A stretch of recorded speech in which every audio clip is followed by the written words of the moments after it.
Propositioning this is a world where the game is fair and the players are a better world with less inequality between leagues, players, and teams. Very proud to propose. Few points to consider, and then we move to our two main arguments here on how we're going to have more fairness in the sport, and secondly, how we're going to have more investment in the academies of the players. Before that, how we model this debate? How we see this loyal bonus? First thing that we have to understand is that when we talk about loyal bonus, we're talking about significant portion of money that are going to be provided by the league to the players when they accomplish these 5 years in the same team. 3 main points on that. One, we understand that this bonus will work different in different leagues, but the same in the same leagues. So, for example, Brasileirão will pay a certain quantity of money, and all the teams in Brazilian leagues are going to receive that money. But we can have a different quantity of money being paid, for example, in the Spanish league, the Mexican league, and there it goes. Secondly, we understand that this money is going to be paid monthly, starting from exactly the moment that this guy reached the 5th year. So, by the moment that this guy gets his 5th year, he will get a bonus in his salary that he's going to receive like every month to the time that he gets out of this team. And 3, who we are considering in our side the guys who are these accomplished athletes. We have some points on that. We understand that 3 main metrics are going to define who are as accomplished. One, the trainer and the capture that are in the scene, so they have some kind of ideas of the players that they have, and they have some ideas of understanding the reality of the trainings, the reality of the games, in a quantity that the supporters, the people that are going from outside, they don't see.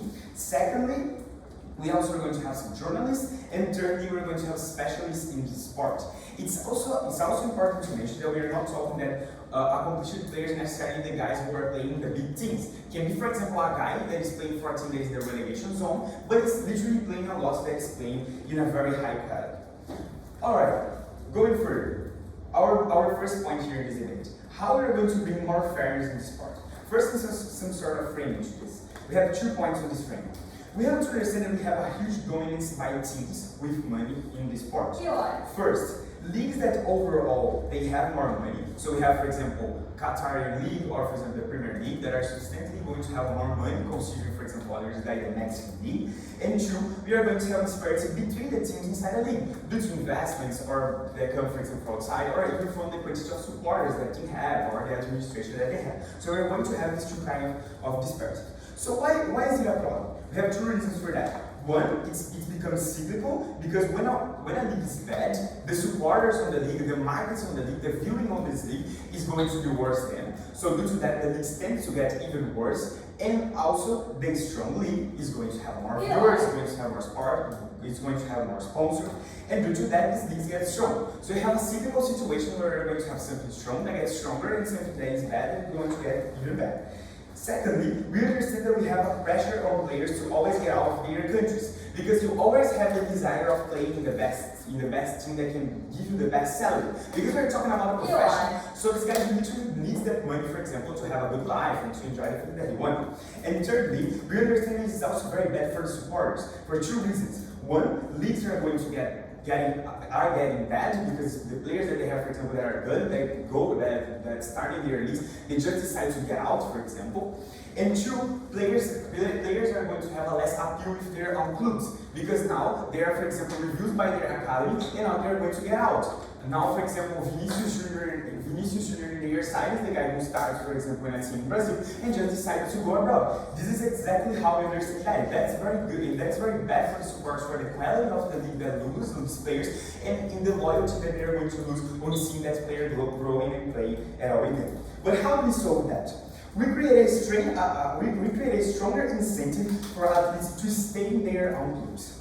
Okay, why do we understand that? We have 3 reasons for that. One, we are going to generate what is non-existent before, the money, because now the team that didn't have the money before, the team that could not afford the money before, now can afford the quantity of money to keep this guy inside the league and to keep this guy inside the team, because now we're going to have the league paying some money for that. Two, you are going to have stronger leagues are going to have a less leverage to get these new players, because now when you get, for example, someone in a weaker league, you have that kind of incentive to be playing for this weaker league, because you know that you can get money, you know that you can get the money that the other league would pay to you before. And three, we also understand that it's true, even having bonuses in strong leagues. Why? Because it's much more difficult to get, for example, 5 years playing in La Liga. Much more difficult to get 5 years playing in Premier League. So what is the point? This guy's saying, I'm going to risk my bonus and play like 1 or 2 years in a league in Europe and probably like get this 2-year loss, or I'm going to a weaker league, for example, like a Mexican league, and get this bonus safe and earn a big quantity of money. This is the main point to understand here. And how do we impact that? Supporters at all are going to enjoy a better league. So when you have a better league, as I explained this cyclical problem that we have, we're going to have a bigger market. Because now supporters, they enjoy more watching this sport, they enjoy more watching that league, and this becomes a more appealing market for investments, and overall, you get a better credit. Before going to our second argument with investments in academies of POL. If the Brazilian league is poorer than Qatar and has a smaller bonus than Qatar's counter offer, players will switch anyway, so you can't solve interleague disparity. I already explained you that. The point is, when you go, for example, for leagues that are substantially better than yours, you are going to have much more difficult to play in this kind of league. So what is the point? If you get, for example, to play to Real Madrid, it's much more difficult to stay at Real Madrid for 5 years than to stay at Corinthians for 5 years. So you have an incentive to get the bonus that are going to be safe for you and have a stable career, then go into Real Madrid and risk it all. Second point, investing in academies more. Well, you understand that. As I explained to you, since they are going to have a less leverage now on buying these players. So what is the implication of that? We're going to have less transfers in these markets of sports happen.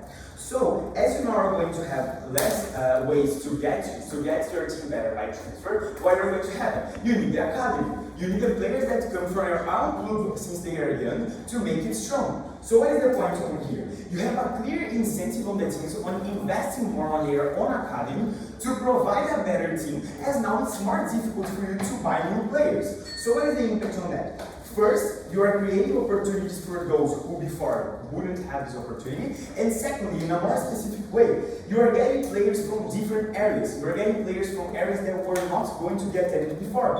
Why? Because now, Real Madrid is going to have a bigger incentive to go to an area, for example, in Africa, or to go to an area in South America, that they would never see for a youth player or something like that. Because now we have a clear incentive of searching a good player, of searching a new hidden gene, because now they can not only use their money overall to get the best player. So what is the point on that? You are going to have a bigger expansion on this part, and you are going to provide even more opportunity for these players overall, not only in the certain areas that you had, for example, before, and not only in the certain situations that you had before on these buying players, and now you can access a much larger market, and accessing people that wouldn't have the opportunity of becoming players and wouldn't have the opportunity to appear in this media and to appear in the eyes of these huge clubs. Due to that, very powerful close.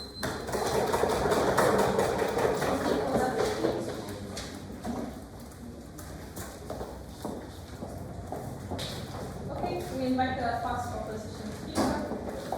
Yeah.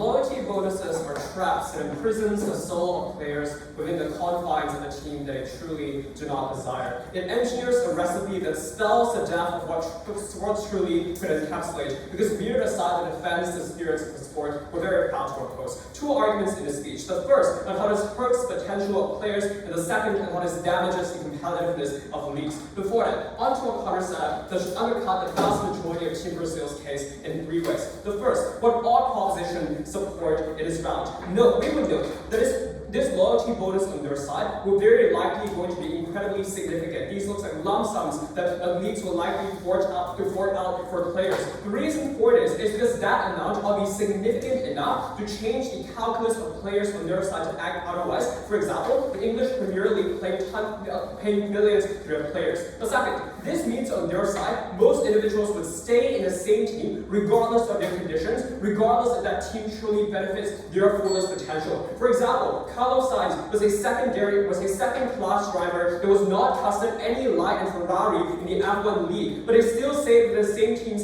team anyways. We would note that more of these individuals would have been engineered under the side of proposition for that monetary concern. The reason for this is twofold. The first is that this is perceived to be the safest option to get the greatest amount of monetary gain on their side in the short term. Note, there are exponential risks, for example, in a perception that you potentially get worse if you move to another team. Do you need to adapt to chemistry? That you need to, for example, work with a set of different people? Do you might have different managers and different coaches that you might not like? Or, for example, that a team purely does not suit you. But the second is that it entrenches the narrative of toxic loyalty under Team Brazil, where managers and teams can use this to justify and retain their players. This increases the coercion on their side. Second part then, what does opposition support? Two things here. First of all, we support existing mechanisms of teams internally rewarding their players meritoriously. So for example, bonuses for good performances are common in teams like Man City in football. For example, declaring that to the drivers in F1, those things could still exist on our side to reward these people meritoriously. But the second is purely things like achievement awards, like sponsorships, the endorsements that can help your team symmetrically exist on our side. The second is there are other incentives for people to stay in their teams if they wanted to. For example, if you came from a communal sports team, you played for example,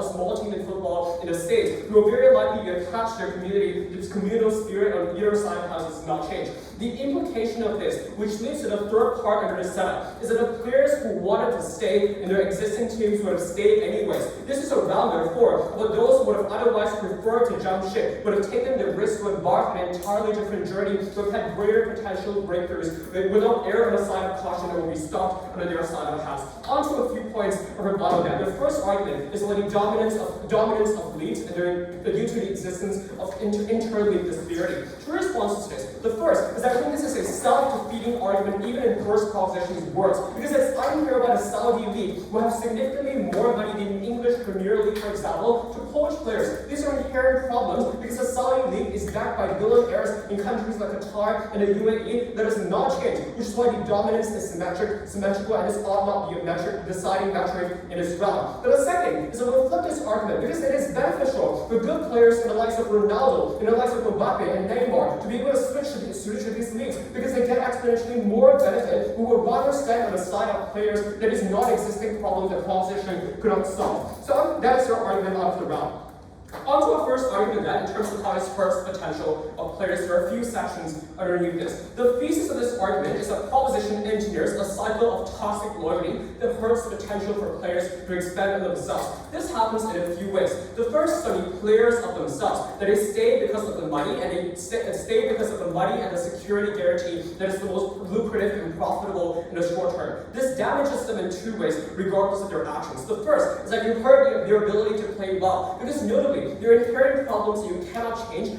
For example, that you respect insofar you stay in the same team, regardless of how hard you try. So, for example, you might be the second best goalkeeper in a team, but because there was someone better than you would never be able to play and you will be benched forever. For example, you might be better at center right, but you're forced to play striker because the team did not have a striker in that point in time. Those are situations that people likely landed on their side. But the second is that this creates, therefore, a cycle of demotivating incentives on their side of the house, that you end up not training as hard because it piles up over time, where the frustration becomes more imminent and it cannot be ignored as a result. That it piles up, it damages your spirit and your passion for the sports to begin with. But the second is that we think team incentives also change on their side of the house. So for example, by ending up on the record to make you stay, and notably, most clubs are profit incentivized and short-termist. It means that it can retain a player for as long as possible to rip out the most amount of benefit from that player they would, but that is exacerbated on their side of the house.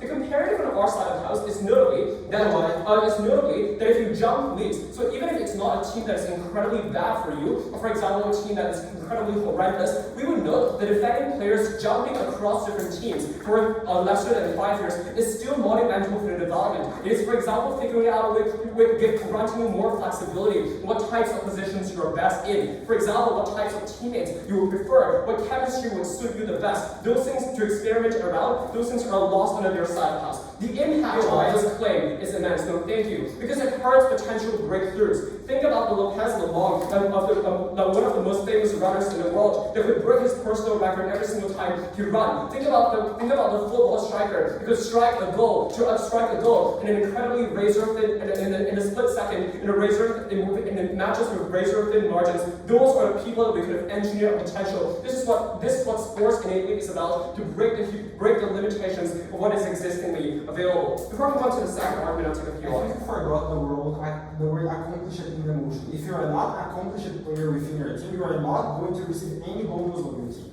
So yeah, this debate is innately on the players who are accomplished. We say that there's a spectrum of different players that are accomplished. Not all players will be rewarded with the same contracts, and that similar lucrative contracts on that. We would note that in mid-tier players inside these established players could be significantly benefited on our side of the house, but also this is a responsible argument. Second argument then on how this proposition hurts the competitiveness of sports. The thesis of this is that poaching as a strategy is less likely to happen on proposition due to the lack of capacity. There are two reasons for this. The first is, not only do we have to compete for rivalry contracts right now, for example, you poach a player, you would also have to take into account the loyalty bonuses that they might have. And as what P1 concedes, that this is likely an amount that is incredibly immense and cumulatively adds up over time. This means that even if we concede that perhaps for large clubs this benefit is symmetrical, but there are huge impacts that trickle down to medium-sized clubs or medium-sized teams across different leagues, across the board. These are underdogs that could have poached a single player and would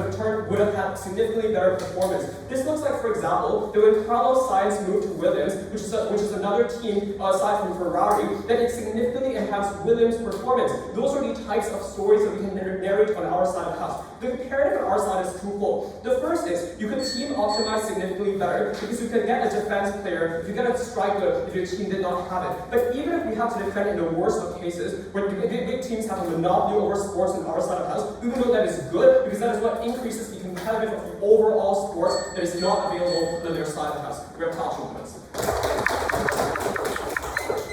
Do you think that's because of that speech? Second talk, there's a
Battle, team oppositions trades the possibility of maybe having a better potential of a smaller amount of players for a bigger amount of for you to be able to actually give more opportunity to another bigger amount of players. I'd like to start rebutting their first argument. The first thing that I'd like to rebut in this argument of potential is that I don't really understand what they mean by potential. Because I think that there isn't like so much of like a bigger difference of like on like the trainings or the things that actually happens. Normally like the big teams actually hires you, but the amount of training that you're actually able to get that also depends on yourself as a whole. So I don't really get exactly what is this type of potential we're talking about. But the second thing that I'd like to talk is that note that the amount of people who leave those smaller leagues, who leave those weaker leagues, is smaller than the amount of people who stays in those leagues. So here we're talking about we may be giving more possibility of a potential to those people,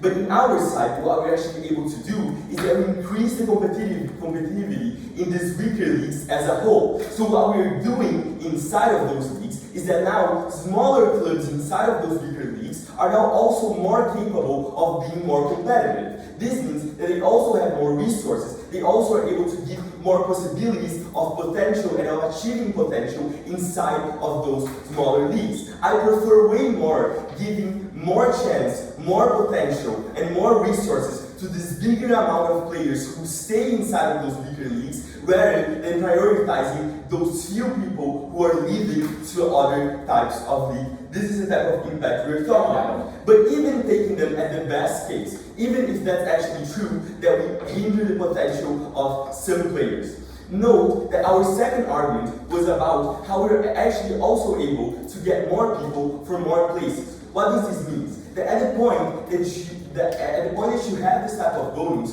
what changes is that in order for a club to get good, in order for a club to get the best players, it isn't about necessarily you having the capability of paying the higher salaries. It's not only that clubs need to invest in paying higher salaries. We change this to clubs needing to be able to form good athletes. So clubs now also prioritize forming good athletes over necessarily only capturing good athletes from other clubs. So you're changing the type of incentives of how those clubs work. What does this mean? That I'd like to extend the impact that our first speaker brought. This means that at the point that clubs put more resources, put more time, and more energy on actually being able to form better players, what you do is that inside of countries such as Brazil that are enormous, or even countries who are small, you're able to get to more people. Because now we focus on getting on different regions from that specific country. Note how that can be extremely relevant in South American countries, for example, when you talk about football. Because a lot of those football players, they come from poorer backgrounds.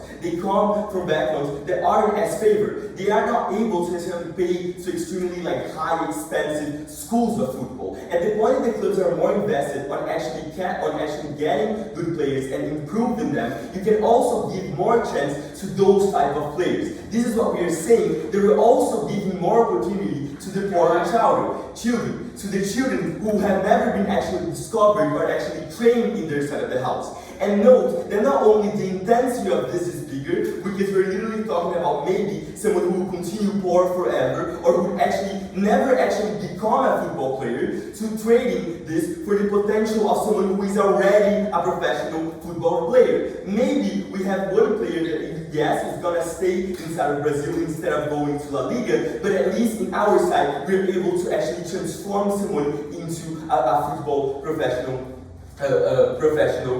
player. So I think that our impact inside of this is bigger. The second thing that I would like to engage with their side is about how you're imprisoning those football players inside of their own clubs. Note that this already happens in their side of the house. But the thing is, who imprisons that specific football player isn't the club who discovered them, isn't their first club. Who imprisons is the other club, is the club on the other side that is have way more money and wants to hire that specific player. Because at the point that you're playing at a weaker league, or at a weaker team, and a bigger team offers you an extremely amount of money, you're not able to even compare, because the choice is way too different. Like the options that you have have a way bigger disparity. this is the actual imprisonment what you're doing. What you're actually doing in our side of the house is giving more choice to those players, because now they have two choices that they can actually compare, who are and who doesn't have as much as a big disparity. We're literally implementing one of like the main foundation mechanisms of like the economics marketing, of you having more choices. At the point that you have more choices, not only are you able to have more choices, but you also have bigger incentives to be able to make those choices better. So I think that in this fashion, you also win. Yes, except with your wife. So which side has more choice? Is it your side that forces people to stay within the same team or the same club for countless years? Or is it on our side of the house, players are given autonomy to evaluate whether they ought to stay in that team or not? Know that we're necessarily forcing. It still has the choice. If that specific player thinks he wants to like for a shorter period of time, maybe gain more money instead of getting the bonuses, he can compare this. He can still do this specific thing. The thing is that it's only on your side that you're only giving one option, and that's exactly why we make this disparity of the choice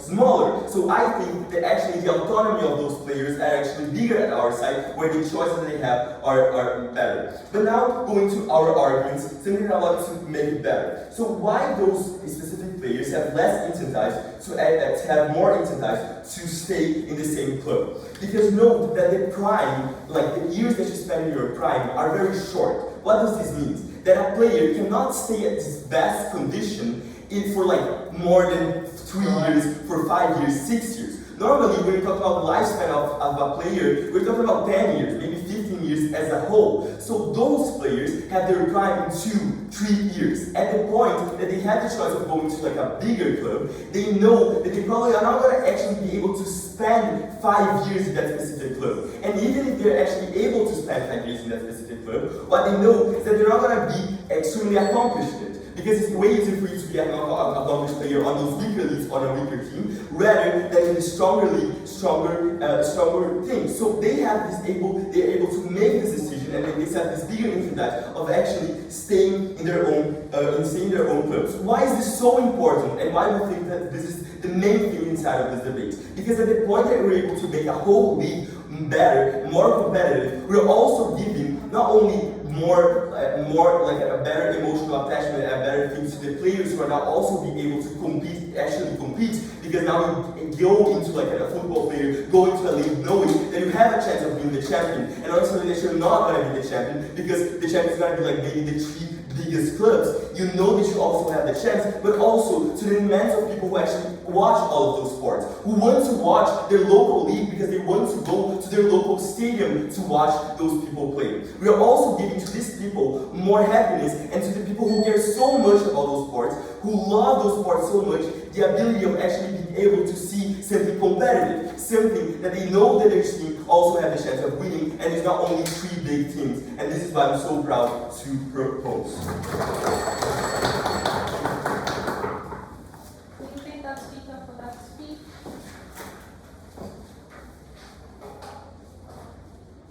Second opposition speaker, bring it on.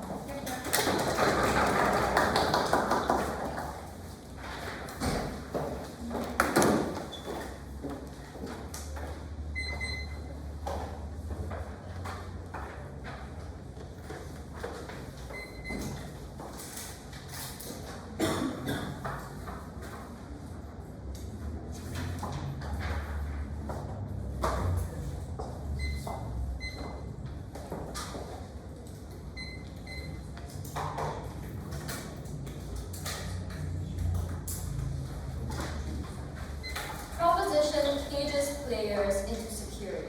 They cage out their potential and they cap what you can achieve. They don't want to test the limits of human ability. They want to keep you into what you think is safe. 3 things in my speech. Firstly, on leagues. Secondly, on players. And lastly, an extension on fans. I want to first note that our second argument on leagues had absolutely no response. And this is damning for this side of proposition. Because the reality is that if we can maintain the competitiveness within leagues, we can have fans watching those leagues to begin with, we are able to access every single one of the benefits that they want to claim. If they are claiming that leagues have disparity, we say it is only visibility that gives people sponsorship. If they say that players don't get enough opportunities, it is only visibility from the competitive edge of playing in a good team and playing in the top 1% that allows you to become better. But secondly, a priority within this debate for two reasons. Firstly, is that if the league itself wasn't competitive, if the games itself weren't compelling, I'm unsure as to why this sport is going to be sustainable to begin with. Because the reality is, the people that fund the sport is the people who are entertained, the people who want to watch it happen. So if you want to argue for equity, if you want to argue for people arguing from the ground up, you needed to explain to me why the league was going to remain competitive when it remained fair. But secondly, I want to point out that fairness for smaller leagues was never going to be the winning clash in this debate against competitiveness for two reasons, right? Number one is that I'm unsure as to why they have more fairness on the side of proposition. Their first argument argues for inter-league competitiveness, and they wanted you to make it fairer. But they just said that the Mexican league is poorer than the Qatari league. They just said in setup that bonuses are going to be different across leagues. Insofar as the Qatari league is always going to pay me more than what the Mexican league can provide me in terms of bonuses, I'm unsure as how they cross that, they fill that gap, and they get people to stay within leagues in the first place. But secondly, is that if they want to tell you that it is harder for people to move across leagues, which is why they're going to stay within leagues to begin with, number one, why does that change anyway? If it is harder and a player knows that they cannot survive in a different league, we don't think that this argument, this rebuttal is going to be exclusive. But two, is that if it is harder to stay within leagues and people want to take a risk, we say it's fine. If they decide and players decide that they want to take the risk on the side of opposition, even if it is harder to survive, that is when they get to test their potential and that is when they become better players.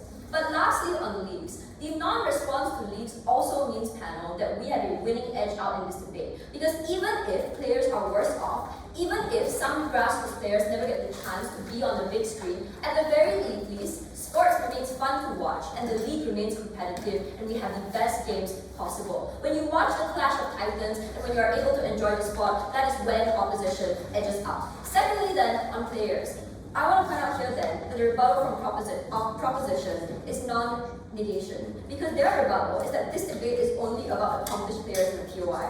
Yes, they have some accomplishments, but the whole point is that there is no limit to human potential. You may have accomplished some things in a small pond. You may be the big fish in the small pond, but we want you to become bigger. It was only on the side of opposition that you allowed people to accomplish more. And proposition conceived this in their setup because they say they also want the big fish players to stay in their small ponds and to remain big fish there. It is only on opposition when you have to change and they are forced to improve in a different league. But secondly, T2 asks us, what is the difference when you change leagues? Because they say that truly it is up to the players themselves. Panel, gut check this. You don't think having a better training center, where you're able to run more, where you're able to test the limits of your potential more, is going to make you better? You don't think going to a different team with better players who challenge you in every single training, who push you to your best and push you to the limits of your potential, doesn't make you a better player? It is only when you change things that you get out of your comfort zone, meet different kinds of players, meet different kinds of people within training, and meet different kinds of coaches, that you are able to not only expand and diversify the skill sets that you have, but to improve on your current existing one, because you are only tested when you go into a different environment. But the second response then is to their second argument on how they say clubs are forced to invest and form better players from the ground up. I want to first question that this is not an exclusive benefit. If you have talent, raw talent is going to be raw talent. Raw potential is raw potential. You would still want to train players who have that raw talent who you can see one day succeeding, for example, Neymar when it comes to being a striker, superseding, for example, Hamilton when it comes to being a racer in the F1 league. The whole point here then is that the only reason people coach on the side of opposition and proposition is when there is a gap within the team that they cannot currently fill with the players that they have from the ground up. So I'm unsure as to why this is an exclusive benefit that is limited to proposition. But secondly, is that I'm willing to trade this off. Even if we get less players, because you don't coach the ones who don't have exceedingly amounts of raw talent and raw potential, at the end of the day, it is about coaching and benefiting the players that already have the capacity to improve, that already had the foot in the door and already had skin in the game. These players deserve better, and when they concede in their first argument, the security and the inability to take a risk confines them to their potential. You limit the ability for players to grow and to become better. This is the winning argument in this debate, because insofar as players stay limited within their potential and they don't perform at their best capacity, you are unable to have a competitive league, even within their small leagues. So this takes speaks out the entirety of their case. Because their argument was that big players should stay in small leagues so that they become more competitive. We say it is because they stay in small leagues and they refuse to improve that none of this changes and they stay stagnant on the side of proposition. But sure, I'll take a POI. The best players are clearly a minority of clubs inside of those leagues as well. So you're only like playing against the best in a minority of times. Like in a great majority of times, your other comparisons are also worse.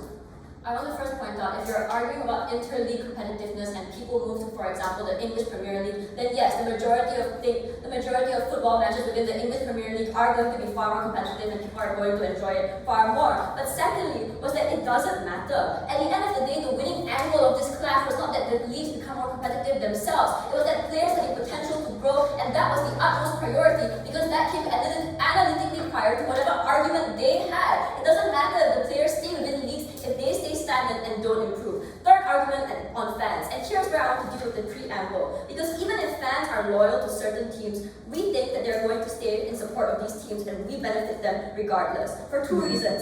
One, if you benefit the fans who stay loyal to certain fans. For example, if I am a Messi fan and I'm super loyal to him, I want to see him improve and see him grow, see him break the record, see him score more goals than anybody has ever done that we thought was humanly not possible. This means that we benefit fans for players. But secondly, if it's not benefiting fans for teams, then it is only on the side of opposition that we're able to benefit those fans because they had the ability to push when there were skill gaps. When there are skill gaps on the side of proposition, they don't do anything because they don't have the ability to train players immediately to fill in those gaps. They can't fill in those gaps and they can't make teams better. But secondly, was that the other part of this argument is that we draw in new fans via the increasing competitiveness within the sport. So sure, even if it is confined to the top 1% of matches, where it's about Chelsea versus Manchester City, we think this is still inherently a benefit because we allow for the clash of titans when we allow for the creation of titans to begin with. The best teams with the best players competing becomes far more entertaining. And even if the attention is negative, for example, when the speculation on who is going to move to which team, that in itself still increases discussion. That's why F1 became more popular within the past few years because there was so much coaching, because there was so much mobility. The wage here is simple, that fans are the prerequisite to everything, to visibility, to sponsorship, and to better treatment, and the existence of the sport overall. Can you please speak up on that speech? Invite the child to speak up.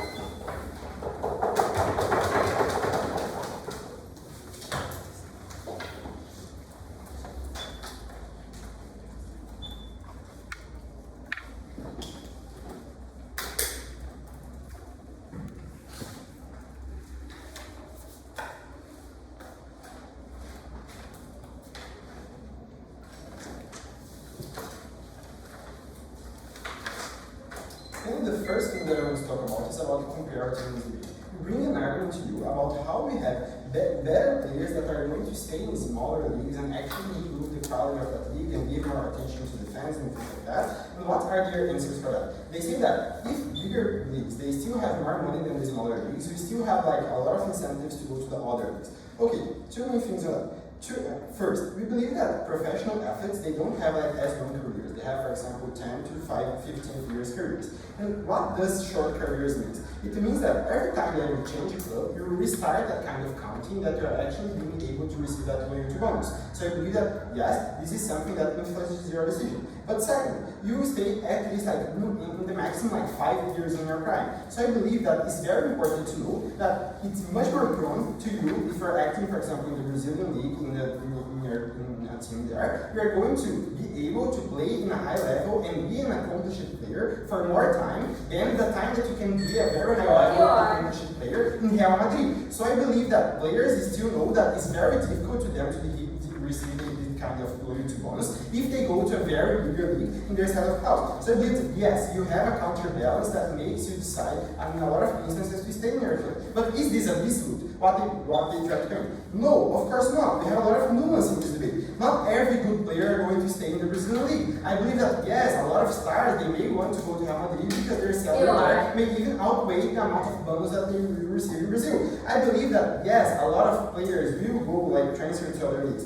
but there are a lot of good players that are not going to transfer and are going to value that kind of bonus that they are more prone to receiving their initial leagues, and that's why we have a possibility of more players staying in that club. And in a macro perspective, what it means that you have less transfer in the sports market at all. I believe that that's something very important to compare with this debate. But what is the main argument that they try to bring? They try to bring an argument about how this actually decreases the potential of players because they are like cages in their clubs. First, I believe that yes, they are free, so this is something that I just can't understand. But much more than that, about the potential. Their argument is totally contingent on players actually perceiving that they will receive the loyalty bonus after the time that they spend in that club. But there's where their cause falls, because you need to be an accomplished player, and they don't think that, they don't talk about that in any part of their speeches. And why is that relevant? Because if you are the second keeper of the team, as they try to bring in the PM, as you are someone that is discouraged to train because you don't want to be there, if you are someone that you are not like doing very well in the field, you are not an accomplished player. So you're not going to perceive that you're going to receive that kind of money. And they say, oh, but there's nuance. Maybe some players are going to think that. No, we bring a model to you to explain how these accomplished players are defined, and the committee that decides where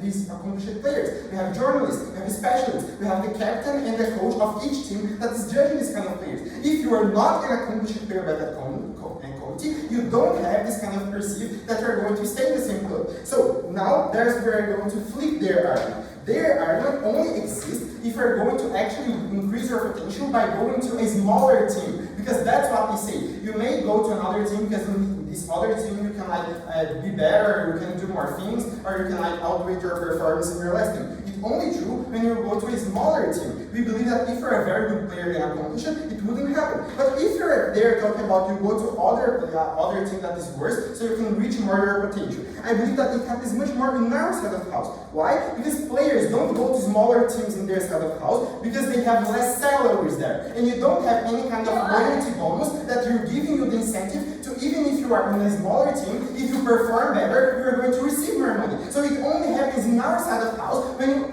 actually know that if you go to a smaller team, you can have a good performance and you can receive the loyalty bonus from the league. So that's incentive to actually reinforce the bad teams in the league. It only happens in our side of the house, because in theirs, you will always be in the team that is paying better for you, because you don't have this payment incentive that we have in our side of the house. So I just believe that it engages completely also with their second argument about competition. Why? Because if only in our side of the house we have these players actually being prone to go to smaller teams and reinforce these smaller teams, we are able to actually increase the competition in the sport, and it directly engages with our point, with their point about potential in competition. Yes, we have more competition. Why? Because a lot of good players, they are staying there, they are remaining in their initial league because they want this profit after these 5 years, but also the players that are not performing very well, they go to smaller teams because they want to receive that bonus after these 5 years. So we are reinforcing the smaller teams and the smaller leagues only in our side of the house, and that's why we increase competition, so we increase visibility and increase the performance of these smaller leagues. And they don't engage with that within the debate. But much more than that, they say, oh, but if you go to a bigger team and you are actually going to reach your potential because you have like better facilities and things like that, I just believe that this also is in our side of the house. Why? Because they don't engage with our second argument at all. Our second argument is how we are going to invest the money that we otherwise in their side of the house we are going to invest only in buying new players. We explain how you have less leverage, as in a macro perspective you have less transfers. So what makes you invest more in your academy? It means you also have better facilities even in the smaller teams. You also have better facilities even in the bigger teams. Why? Because the teams are investing more in developing the players that are within their squad, because they don't have the capability of having a lot of different players and hiring a lot of different players in the market. Why? Because you have incentive to the players to remain in the teams. So I believe that even the facilities is better in our side of the house. But also, they didn't answer our second argument, and I want to point out how important it is. I'm talking about players that will never have a career because there is not a capture system that countries actually includes invest in that kind of thing, that now they're investing more in our side of the house. So I'm talking not about like a player that already receives a lot of money and is going to another club that will receive even more money. I'm talking about a kid that would never have the opportunity to be a professional athlete, and in our side of the house, they would have this opportunity. Why? Because we're investing more in the academia, investing more in the captation of players, because now you don't have the ability to have more players in the market, but you have the capability of developing better players, and that's why this investment is way more important than others. Before going deep on weighing, I will tell you why. If you don't let big teams dominate, you don't attract new fans to give them more visibility and more sponsorships. This was never an incentive issue. We pointed out you had no capacity to begin with. Sport is not about you are attracting your fans, but you are keeping your fans active and you actually wanting them to watch the game. I was never addicted to football because I started to like football in Brazil, but I was born in a family that everyone's like football, so I want my league to be good, I want my team to be good, I want to support my family sport, and I want to be more in the league. If I have better players in my league, because now they're not going to England, or they're not going to Qatar, or to Saudi Arabia, because in their leagues they're going to receive more money, I believe that I'm enjoying even more my league. Why? Because I believe that we have better players, we have better quality, we have better visibility, and that's what happens in our side of the house and not in theirs. But in waiting, I just believe that even if they prove their point of potential, it matters way less than anything that we have in our side of the house. Because first, potential is something that you can't measure. How we can measure the potential that a player that could have? I just believe that even if it was true, I don't believe that it's as significant. Why? Because even if I train and I go to a better club, I have facilities, I will probably never be Messi. Because you can't reach a potential that is way better than a team that you were before. I believe that the potential isn't something that actually increases that much in this way. And even if it increases, it weighs way later than the point of our second argument about the forming more players. Because in scale, you are forming much more players that wouldn't have the opportunity. Second, in the intensity, you are giving opportunity to players that would never have, while their side of the house to improve already players. And thirdly, in the vulnerability, we actually have much more vulnerable people that are becoming athletes in our side of the house. So proud to produce.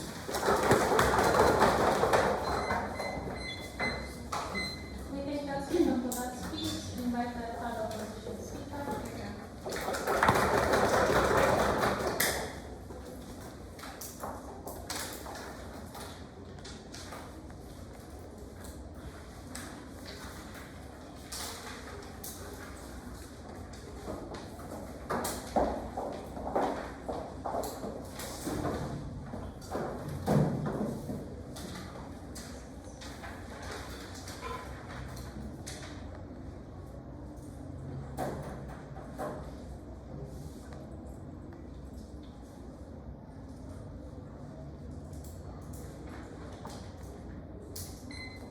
Team Brazil tell you that they're the ones winning on smaller players. Because we were the side that told you how we expand your potential. We were the ones that told you from first. We are the ones giving smaller players the choices to want to go into other places. They're the ones that castrate their improvement by putting them within their loyalty teams, by coercing them with loyalty bonuses. It's on their side of the house where you manufacture the choice to want to stay, and that's why people on their side of the house have no ability to untap what they really wanted. I have one clarification at the top of this speech before moving on to two issues. First on human potential, and secondly on inter-team mobility and league improvement. Firstly though, on the clarification, I would like to call out that their second argument on investment cannot be a collapse or a decided issue within this round. Two reasons why. Firstly, this was largely unmechanized. I'm unsure why loyalty bonuses that was the wording of the motion was the tipping point to more investment. At best, you prove that people get more money through the loyalty bonus, but that does not directly translate to more external sponsorship or external endorsement or the ability to expand past that, and then add back the extra bonus that they're getting on their side is contingent on your ability to improve that potential later on. Which leads me to my second response. If their second argument on investment was contingent on your ability to get bonus and you get that bonus to improve yourself, that was contingent on that smaller team having the capacity to want to increase your potential. We told you throughout all of your responses on growth that you cannot get that. So it is actually not true that you didn't respond. Our case directly was in contention with your second argument of investment. We tell you that you cannot get potential, so even if you have some money for it and the incentive for it through the money that you get, I think it was on your side of the house when you stay within your own smaller team, the potential was never won, that was unleashed, and that was why on your side of the house, the possibility for growth cannot be why your second argument wins your round, even after we give you all the responses. No. Two issues then. Firstly, on pushing human potential, and secondly, on inter-team mobility. Firstly, on pushing human potential. There are two questions I will answer within this issue. Firstly, what is the extent of improvements under either side? Brazil attempts to co-opt our case immediately in P2 by saying that we can stay in small leagues and therefore improve them. There are three responses under this. A, this was largely asserted. I'm unsure why was that true. In fact, Daphne tells you multiple counter characterizations that tell you why likely small teams and smaller leagues fundamentally cannot get you improvement because they were impoverished and are restrained by capital and restrained by their lack of platform. No response. by their speakers. Right. B, I think we have to analyze who are these players and why they really wanted to leave their initial league first. I think these are athletes who realize they can no longer improve if they stay. And that's exactly why you cannot unlock improvement on their side. These are exactly players who, despite the team dynamic they have throughout 5 years, wanted to jump ship and wanted to go into another league, wanted to go to another team. These are players who know the direct circumstances and know they cannot get improvement. So that means team dynamic doesn't work. Their coaching style is fundamentally incompatible. They know that there's barely any capital left in their own team. So the athletes themselves know that improvement is not viable. So who then is Brazil to forego that choice and subject them to more delusion and false hope to assume that you can stay in small leagues and continue to improve? I think the athletes themselves, the choice and the reason why this debate occurred, assume that there is no improvement possible. That is why you cannot get that. But also C, assuming that you do get some improvements, we concede. Because our case was never contingent on inter-team within that small improvement that you get within your own bubble. Our annual improvements was the improvement you get when you step out of that league. Why was it better that you get new players and more exposure? When you get exposed to new rules and different types of avenues, when you get new coaches and your ability to want to untap that potential was valid, and that was our case from the start. So if we concede their very best case, they still have it. But the degree of improvement, aside from Malaysia, because Malaysia tells you why the improvement is far greater. So if they tell you that improvement was a winning issue in this debate, we are the ones that get it. This is especially important as well because it deals with their fundamental point on the young sports player. We tell you it was especially about this young sports player who wanted to step out of that league, who wanted to unleash their potential. Brazil caskets their improvements on their side of the house by keeping them within their small leagues that they want to get out of. That is why on their side of the house they cannot pull off this. Secondly, who then are we focused on improving? Brazil tells you an ancillary response by telling you that we actually should not improve big teams or big players because there is a large benefit to improving smaller teams. Firstly, I think A, it's contingent on your capacity to improve small teams. My first section mitigates this largely, and this needs to be noted. Their own co-option cannot work. But also secondly, let's just lay this on the head front. The pace of improvement is largely faster with established teams and our side of the house, as opposed to mid-teams and mid-players on theirs. This is just empirically true because we have more capital, better coaches, and more sponsors under our people on our side of the house. So we are the ones that actually are able to unleash and reach more records far easier, and this is more certain on our side. So if Team Brazil concedes that improvement is beneficial, not only for their smaller team players, I think it was on our side of the house that gets it better. So at best, you improve your small leagues that was still speculative given the amount of responses coming from our side of the house. All Brazil has at this point in the round is a hope and a dream, and that is not enough to outweigh our substantive analysis since first. Before I move to the second issue though, I'll take you one. The money for investment in scouting junior players doesn't come from emotion, but the fact that you invest less in hiring new players as they have less incentives to train. Okay, sure. I think at best you have less money and resources are still zero-sum on your side. Resources are used less on your side of the house, but that does not explain why investors would flock to your team necessarily. I think external benefits of wanting to go into your team is still largely unproven. We tell you that investors are more likely to be persuaded by potential, and if this debate was really about investments and improvement, it was Team Malaysia that got it first. On the second issue then, on inter-team mobility and how it improved leagues. In this question, I will answer, how is it likely that players will move up to big leagues? Their only response throughout the entirety of their speeches was that actually you won't jump because there's a short-term career path that you are likely to prioritize, and therefore that itself is the reason as to why you're going to stay within smaller leagues, and that itself is a benefit on their side. I think firstly this is a tension, right? Because the entirety of the case is contingent on people jumping into smaller leagues and moving to smaller leagues to begin with. People want to stay within smaller leagues even though they have big leagues to back them up. I'm unsure as to why that was untrue on their side of the house. But also secondly, I think just based on the basis of intuition, it's likely that people do want to move up to big leagues given all the potential for growth we told you in first. That's exactly why inter-team mobility is able to improve this. The reason as to why this fact is extremely important, it is also a separate way pathway from human potential. It's because it does not touch on just the athletes themselves, but on the large competitiveness of the league. So we extend far beyond what Team Brazil can even conceptualize in their own case. At best, they talk about the individual players. We tell you the moment in which we are approaching, we have counter-bids, we have more avenues in which inter-team mobility can exist. That's exactly on our side of the house, where we have more people jumping ship, and that is why people are able to improve themselves by ensuring that other players are able to improve, they're able to improve themselves in new leagues, but also in general, increase the competitiveness of the sport, because they get to choose for themselves what is best for them. They get to choose the league they're able to thrive the best in. That's improves. On the last issue then, on fans, this is a new argument coming from Daphne's speech that had zero rebuttal whatsoever from their side of the house. So let me extrapolate something to assume it really was dynamic. They tell you that fans will still want to stay on their side of the house because fans do care about smaller teams. For example, teams that care about their own home country. I think Daphne tells you from her speech that there are essentially two types of fans that are within the sports industry. The fans who care about the players and are beholden to them, and fans who also care and love about the team. We are the ones that benefit both of these on our side of the house because we're the ones giving players the avenue to improve. So those types of fans are actually absorbed on our side. But also secondly, when teams improve in general via our growth mechanism, that is when fans stay. So as a whole, competitiveness means more viewership and more fans stay, but also in general, people are able to improve themselves, and for all those reasons and more, so proud to oppose.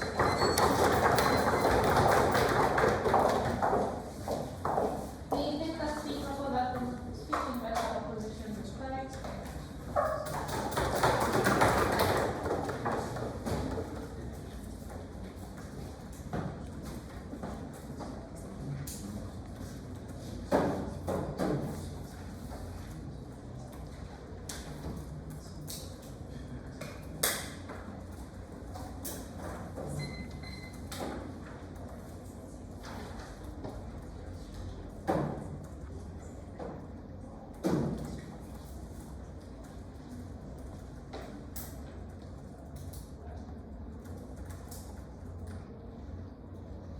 I want to talk about three things in this reply. The first is on the potential of players, which gets into more. Second is on the competitiveness of leagues. And finally is on fandom culture. First then, on the potential of players. I want to note that this is the most important clash in this round for two reasons. The first is, Kroc helps us impact this clash forward from the start. Because they say that sports careers are often short, so if it is short, then the most important thing is to maximize the potential of players within that confined period of time. But the second is that this is the clearest impact to what both sides want to achieve in this round. The sentiment in this round is that which side benefits the sports leagues to the greatest extent. We would note that the potential of players, i.e. having the best of players existing, is the best way and the most direct way in benefiting the overall expansion of sports and the sports league in itself. So if we prove this through this round already, there are a few things I want to this. I want to observe that Team Brazil, towards the end of their case, pretty much concede that players on their side, regardless if they're new or old, would stay in the same team for an extended period of time. Given that, we explain this is problematic for a variety of reasons. The first is, this purely restricts your potential as a person. So as a young talent on their side of the house, you probably need to figure out your position problem inside football. You probably need to figure out your chemistry. Could you have better chemistry? Or for example, experimenting and jumping around different teams purely allow you new windows of opportunity, a new grasp of what you think you could do better. They say, well, this choice exists anyways, but this is unresponsive to the mechanism in which they just concede in the same breath, which is that most people would choose not to jump around on their side, and that is the culture they destroy. This means on net that they get less potential for players for purely staying in the same team for a significant amount of time. And even if those players decided to leave at the very end, they've already passed their golden age, which meant they still restricted the ability for players to play in their best position. This is debate breaking because we told you from first that sports is about being able to break the limitations of what human capacity is. It is about that record, it is about that razor thin margin in a single round. It is about the time splits in the F1 racing cars that make it significantly more exciting. So winning this already wins us the round. Second clash, therefore, in terms of the competitiveness of sports. I want to note that your only argument in this round was that apparently, well, you invest less in buying players,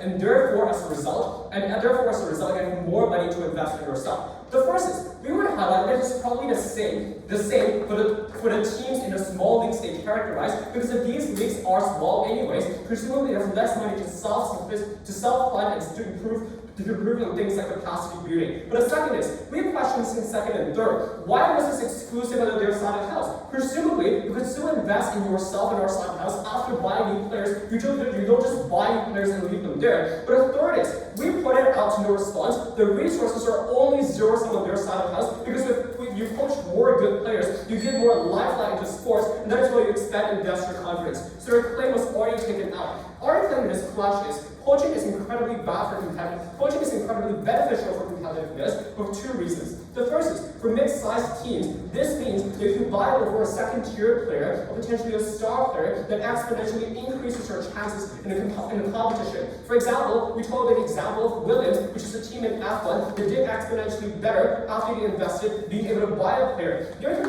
competing mechanism here was that while competitiveness is likely symmetric, because you could still, for example, expand smaller leagues on their side of the house. The delicate breaker is this: competitiveness at best is limited on their side of the house because they only expand small leagues individually, but it's only in our side of the house where you concentrate every single good player in one league that everyone watches, that you're able to make the sports overall more competitive. But the second is, we will also explain in the worst of cases, even if it's a monopoly of teams, or a monopoly of a few teams inside that sport, that is still incredibly beneficial because that is where you present the clash of titans, the clash of the best teams at the end. Finally, on facts, I want to note that the comparison applies here as well, which is that they at best benefit fans in individual countries, i.e., the small leagues that they uplift, but it's only on our side of the house where those players are concentrated in one big league and everyone gets the benefit.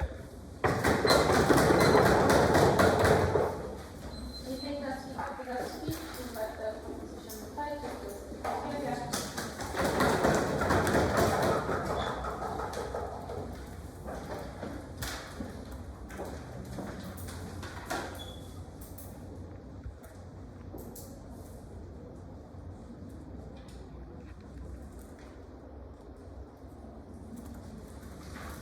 Firstly, on the clash of potential. We told you there's two ways a team can get better. If it hires better players or other players. Secondly, if it develops its own players. What we told you is that in our side of the house, those teams are hiring less people, or at least are paying less to those players, to like the players they're trying to hire. Because the thing is that the metric changed. At the point that players are changing less from team to team, those teams are also hiring less. So this means that for your club to get better, you're not focusing on hiring or offering bigger amounts of money, because that's also less convincing. You're focusing more on developing the players that you already have. How does those players look like? We're not necessarily talking about the players who are already playing at the league. We're talking about clubs who have big and lots of different layers of different teams. We're talking about the base of that club. We're talking about scouting new people, about people of that specific club who go to schools, who go to regional schools all over the country to see kids who are good and who are bad. And then a kid with 14 years old is able to train in PSG and Discovery Academy. These are the types of people that we're doing. They told you that this amount of money that we have in our side of the house isn't as big. I have one picture to paint to you. PSG paid $300 million to Neymar every single year only to hire him. At the point, even if you get only 10% of that, 30 million, imagine how much you can do with 30 million in scouting, in trying to get better other players as a whole. We're talking about a lot of money into you actually developing way more people. Instead of having $300 million in Neymar, or even $30 million in one specific player that maybe it's gonna achieve its full potential, as they say, we're able to invest this money in lots of people, because the team wants to develop lots of their own players in order to see who is the best. This is the type of thing that we're talking about, and this is why we're able to discover and develop way more potential. But know that the metric of potential is also different on both of their sides. They want specific players to develop the full of their potential. Maybe, yes, even if that's true, in their case, we're actually getting Neymar, Messi, and Ronaldo Gaúcho to their best potential. Those three players got to their best potential. But this was at the cost of leagues all over the world. We're talking about leagues in Brazil who are now less competitive because they have less players. We're talking about leagues in France who are now also less competitive, who their fans care less about them. So here what we're doing is that we believe in our side we have a greater communal benefit in our side of the house, rather than maybe 3 people achieving a specific full capacity that they really do want in their side of the house. So why does greater communal benefit matter so much? Firstly, because of the amount of people that we are talking about. Secondly, because of the vulnerability. People who never become football players or players in their side become in our side of the house. But thirdly, because we're also talking about the fans. Why the fans import so much in this debate. Because we're talking about like the kid who goes with his own father to the stadium in order to watch its own club. At the point that those clubs are not competitive anymore, or those leagues are not competitive anymore, though that kid doesn't have that much entertainment, doesn't have that much happiness in actually accompanying their own team, doesn't have that interest of like going that much to those stadiums. So here we are talking about that yes, in our side, we're actually able to get more visibility to those smaller leagues as well, because at the point that the fans who already exist are also more engaged, are also going more to the stadium, are also buying more t-shirts of their own club, are also buying more tickets to their friends and convincing other friends to also go to that club. What we do is that we also make the visibility of those leagues also better, and that's what I'm so proud to propose.